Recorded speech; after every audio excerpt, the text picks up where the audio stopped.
ये देखिए यहाँ पे आदमी वाले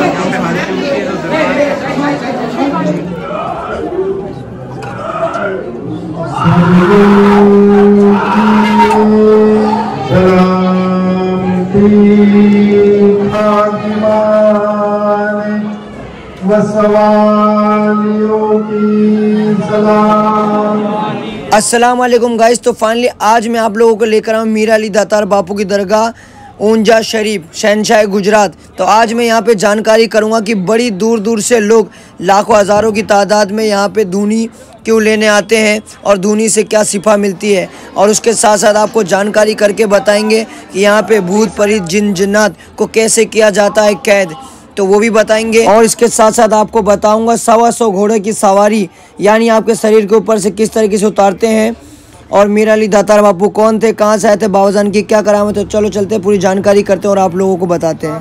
तो आपके सैयद अली के धर मुबारक ने, जिसको बॉडी जिस्म कहते हैं जी, उन्होंने उसके सर के बाल पकड़ के उसका सर मार दिया।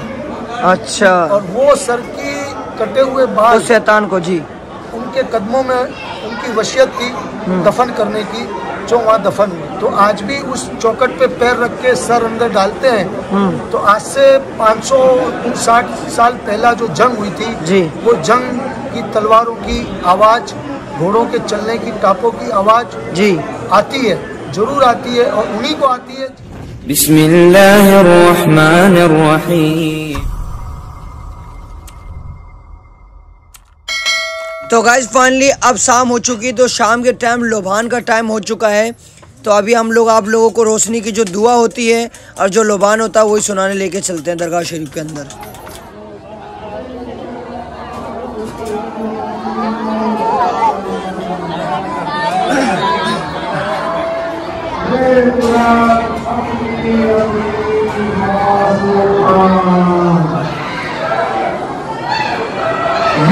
सैयद अली हो सुभान है वो तारा जो समझे अपना ईमान।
दरगाह पे जो कोई आवे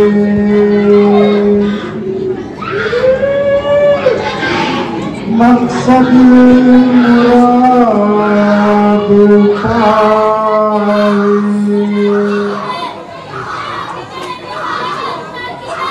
खुशहाल होकर को जावे, राज़े ख़फ़ी जली है, रोज़े पे नूर बरसे,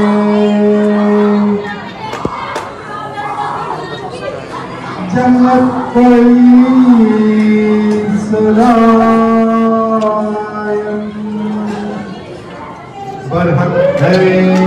सलामी होगी ना सबकी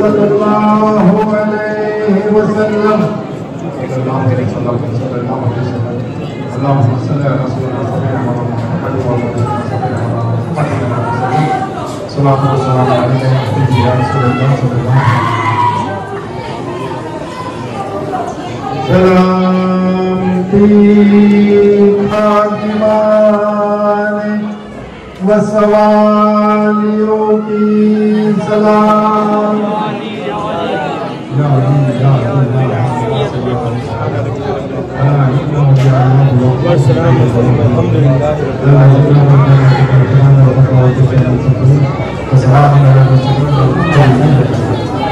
यहाँ से अपनी दुकान निकलेगा यहाँ खड़े हो जाएगा। जी ये क्या चीज़ है? ये 125 घोड़ों की सवारी होती है जी जो दातार बाबा में 125 घोड़ों की सवारी बोला जाता है, जी जिसकी पूरे शरीर पर से उतार के झगड़ा मारा जाता है। पूरे शरीर में जिस्मानी कोई भी तकलीफ परेशानी होती है 125 घोड़ों की सवारी से ये परेशानी खत्म होती है जी। और इस प्रकार से ये चिल्ला बांध हो जाता है दरबार में। तो ये 125 घोड़े की सवारी उतारी जाती है। ठीक चिल्ला बांध ठीक है, बहुत बहुत शुक्रिया।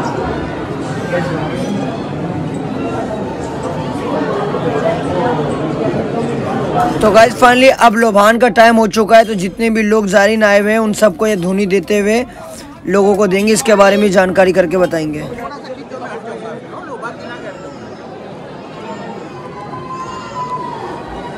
अंदर दब जाओ, अंदर दब जाओ, अंदर दब जाओ, दबो अंदर दबो। इस साइड निकल चलो, ले तुम लो ये बाजू तुम लो भाई, करो साथ चलो भाई, वहीं खड़े रहो भाई, वहीं खड़े रहो, वहीं खड़े, यही आएगा यहाँ खड़े रहो। खाली हाथ नीचे रख भाई, हाथ नीचे रखो भाई साहब, खाली हाथ नीचे रखो। हमजा बाबू तो किसको देने का बाबू? चलो बाजू हटिया, बाजू हटिया, बाजू हटिया, बाजू हटिया, यही खड़े रहो, यही खड़े रहे यार, यहाँ आगे आगे बदल बाबू, अंदर चलो आओ, यहाँ से आओ,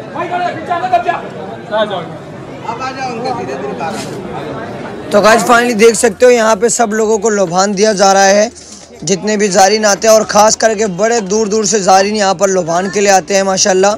तो अभी मैं इसके बारे में भी जानकारी करके बताऊंगा आपको। जो सैयद यज़दान अली के वालिद साहब हैं उनसे जानकारी करके बताऊंगा कि भाई ये लोभान कब से दे रहे हैं और ये लोभान देने से क्या क्या शिफायत मिलती हैं। और आप लोगों को मैंने बताया दादी अम्मा की चक्की के बारे में भी, तो यहाँ पे दादी अम्मा की चक्की को लोग 7 चक्कर लगाते हैं, उसके बारे में भी मैंने आपको बता चुका हूँ। तो पार्ट 1 पे देख सकते हो मिस्टर खान अजमेर सर्च करके वीडियो ऊंजा शरीफ।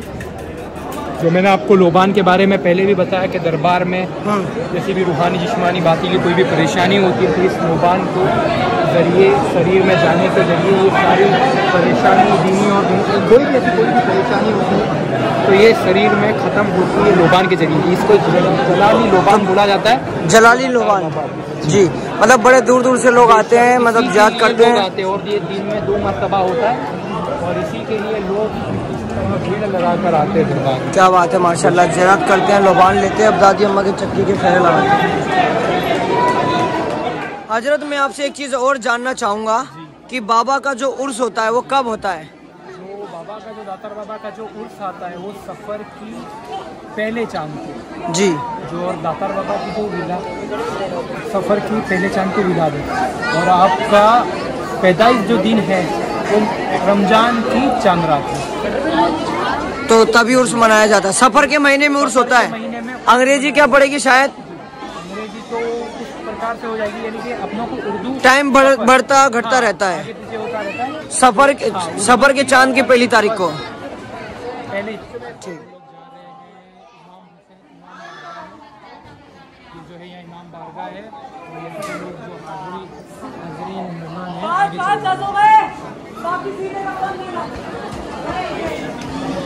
माशाल्लाह यहाँ पे रोज़ा हुसैन रखा हुआ है। यहाँ के जो ताजिए होते हैं वो कहाँ रखे जाते हैं? यहीं रखे जाते हैं यहाँ। अच्छा अच्छा अच्छा, आय हाय सुभान अल्लाह। ये देखिए माशाल्लाह, ये किन के जानिब से रखा गया था? ये भी जो है जो इमाम हुसैन की जो ये इमाम हुसैन की जो कमेटी है, हाँ, उसी के जानिब से रखे गए हैं। अच्छा अच्छा, जी जी। यहाँ पर आप देख सकते हो काफ़ी सारे रोज़ा हुसैन रखे हुए हैं, देख सकते हैं। वाह, सुभान अल्लाह, पूरा डायमंडों से बनाया हुआ है। डायमंड से? हाँ। तो ये ताजिया कह सकते हैं हम? जी, ताजिया कह सकते हैं, रोज छवि हुसैन, मतलब रोजा हुसैन। अच्छा, कोई यहाँ पे और भी देखिए ये लोग पेश करते हैं। में बनाया गया है जी, सारा, जितने भी मज़ारा बनाए गए हैं सब पे नाम भी लिखा गया है। ये क्या है, जनाब फातिमा का है, हज़रत अली का है, ऐसे हज़रत रसूलुल्लाह वहाँ तक ये जितने भी ये सब चांदी में है। जी, सारे मज़ारा।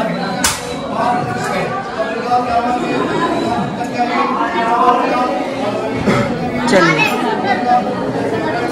जितने भी तकलीफ वाले होते हैं जी, कहाँ पर ये देखिए यहाँ पे हाजिरी वाले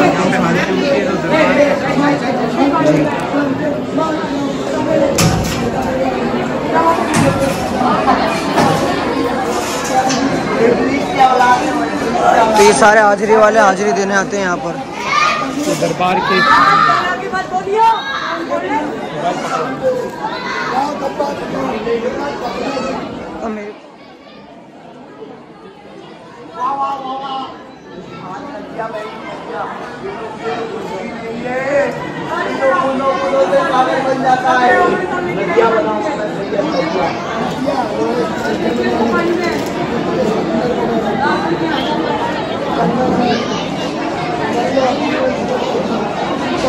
तो गाइस फाइनली मैं आ चुका हूँ सैयद यज़दानी मियाँ की गद्दी पे, जहाँ पे इनके डैडी मिले हैं। तो अब इनसे हम जानेंगे ये 125 घोड़े की जो सवारी उतारते तो कैसे उतारते हैं।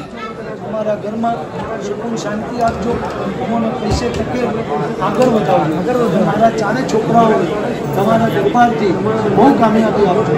મારા ચારે છોકરાઓ એમના જીવનમાં શરીરથી લઈને પૈસે ટકે લઈને સુખી થાય, એમના ઘરેથી બધા સારા રહે, એમના બાળ બચ્ચા સારા રહે, એમના ઘરમાં સુકૂન શાંતિ રહે એવી મદદ કરે। મારા જે છોકરાને 4 વર્ષથી બાપુ બેસાડી રાખેલા છે, એક 9 વર્ષથી બેસાડી રાખેલા છે, એ કંપની ફરી એને બોલાવે।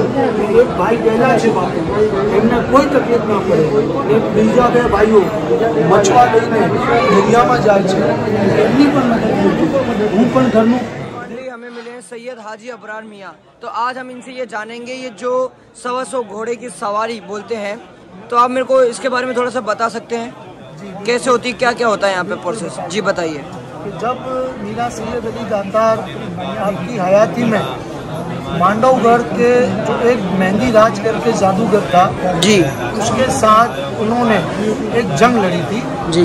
उस वक्त के लोगों का कहना ये था कि वो मेहंदी राज जादूगर अपनी जादुई नगरी को चलाने के लिए हर दिन एक व्यक्ति का कत्ल करता था और अपनी जादुई नगरी पर उसकी बलि देता था जी। और उसके कुछ ऐसे तंत्र थे जिनके साथ वो बंधा हुआ था जी। कि भाई जब तक एक व्यक्ति का मतलब उसका भेद चढ़ाएगा तब तक तेरी ये राज पाट, तेरी ये जादुई नगरी रहेगी।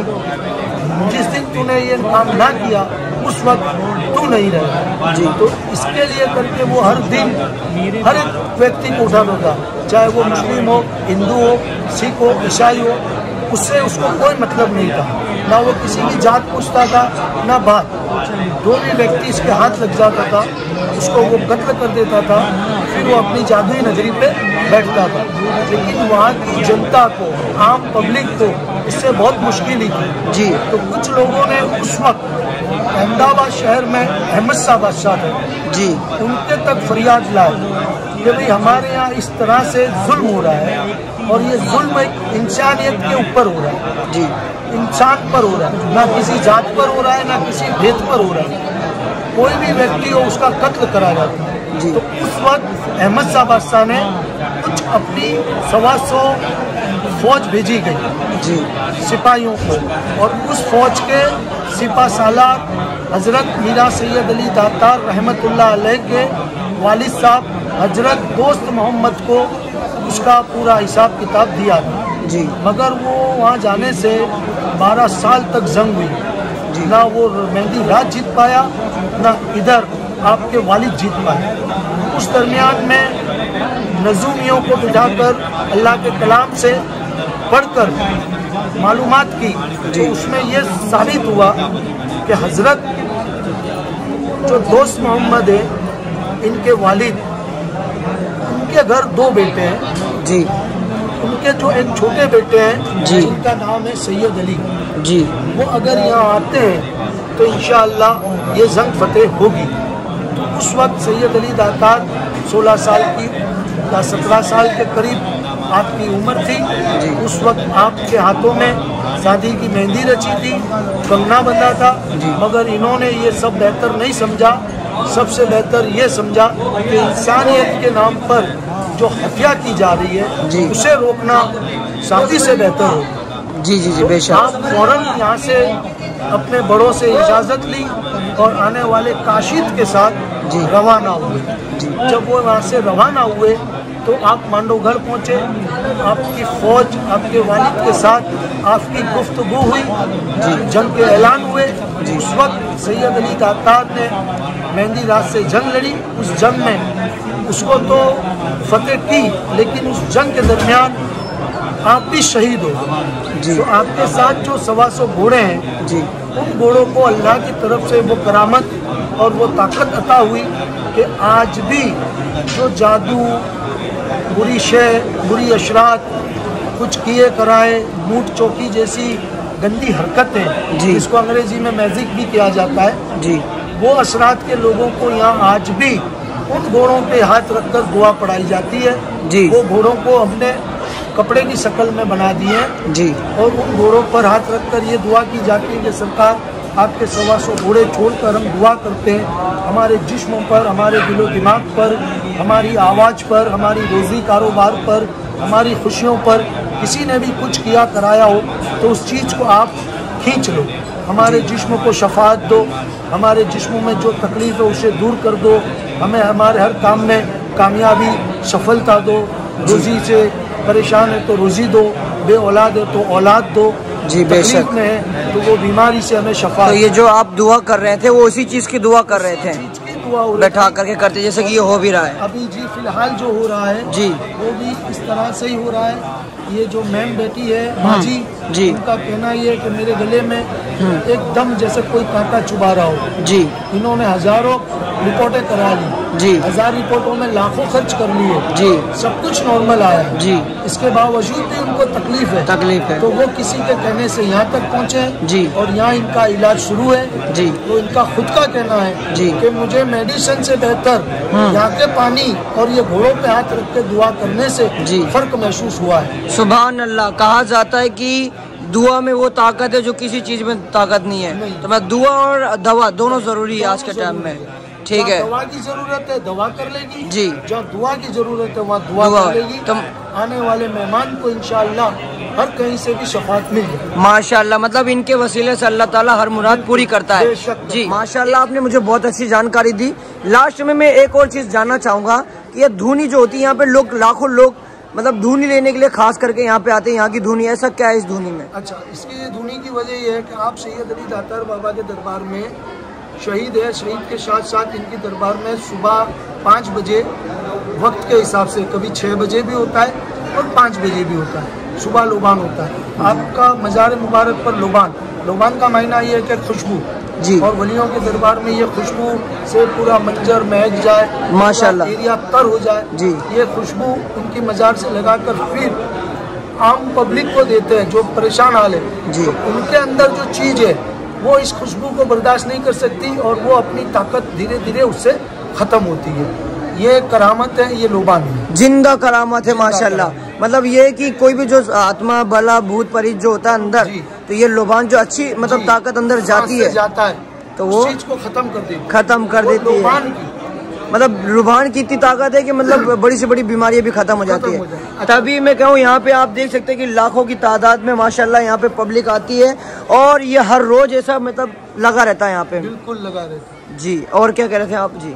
बस और लोबान जो है आपकी मज़ार पे हो तो ही, या उनसे उतार कर ले जाए तो जी, ये करामत उसमें आ जाती है, वो सैयद अली के करम से।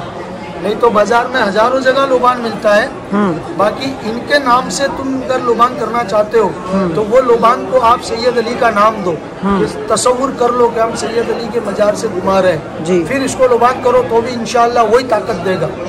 जी माशाल्लाह, मतलब कि कोई भी ज़ायरीन अगर यहाँ पर आ रहा है तो अपने खादिम से कांटेक्ट करें और उनके जरिए ही ज़ियारत करें, ताकि आपको पूरी नॉलेज भी मिलेगी और जो सही चीज़ है वो सही चीज़ भी मिलेगी। मतलब खुद से करेगा तो कुछ नहीं मिलने वाला। ठीक है, और एक लास्ट की मैंने एक वहाँ पे जगह देखी थी जहाँ पे कान लगा, उल्टा पैर रखने से और कान लगा के सुनने से जंग की आवाज़ आती है, वो क्या चीज़ है, मेरे को इसके बारे में बता सकते हो? तो गाइस फाइनली जो ये बाजू में बैकग्राउंड में जो मुल्का दिख रहा है ना, मैं इसी पत्थर की बात कर रहा हूँ, यहीं पे जंग की आवाज़ सुनाई देती है। अंदर ऐसा है कि जब सैयद अली दातार ने मांडवगढ़ में जंग लड़ी जी मेहंदी रात से, उस वक्त आपने उसके साथ वादा किया मेहंदी रात ने कि मुझे बख्श दो, माफ़ कर दो, मैं कलमा पढ़ लूँगा और ये जालिम काम छोड़ दूँगा। तो आपने उसे मोहलत दी, मगर उसने उस वक्त पलटकर आप पे वार कर दिया, आपको शहीद करे। जब वो भाग रहा था तो आपके सैयद अली के धड़ मुबारक ने, जिसको बॉडी जिस्म कहते हैं जी, उन्होंने उसके सर के बाल पकड़ के उसका सर मार दिया। अच्छा, और वो सर की कटे हुए बाल उस शैतान को जी उनके कदमों में उनकी वसीयत थी दफन करने की, जो वहाँ दफन हुए। तो आज भी उस चौकट पे पैर रख के सर अंदर डालते हैं। तो आज से 559 साल पहला जो जंग हुई थी जी, वो जंग की तलवारों की आवाज़, घोड़ों के चलने की टापों की आवाज़ जी आती है, जरूर आती है, और उन्हीं को आती है जिनके नसीब में ये होता है। माशाल्लाह हमको भी आवाज़ आई है, मतलब हमने भी सुना है, तो कुछ अजीब सी आवाज़ आई, वो हमें समझ में नहीं आया, पर ये है कि जो अकीदे से सुनता है ना तो उसको ज़रूर आती है, जो जिसके पास अकीदा नहीं तो कुछ समझ में नहीं आएगा। ठीक है, बहुत बहुत शुक्रिया। और ये हजरत हैं, इन्होंने मेरे को बहुत अच्छी जानकारी दी। मैं तो यही कहूँगा कि अगर आप लोग यहाँ पर आ रहे हैं तो आप इनसे कांटेक्ट कर सकते हैं, मैं स्क्रीन पे नंबर दूंगा, और ये इनके साहबजादे हैं, आप इनसे कांटेक्ट कर सकते हैं। ठीक है, बहुत बहुत शुक्रिया।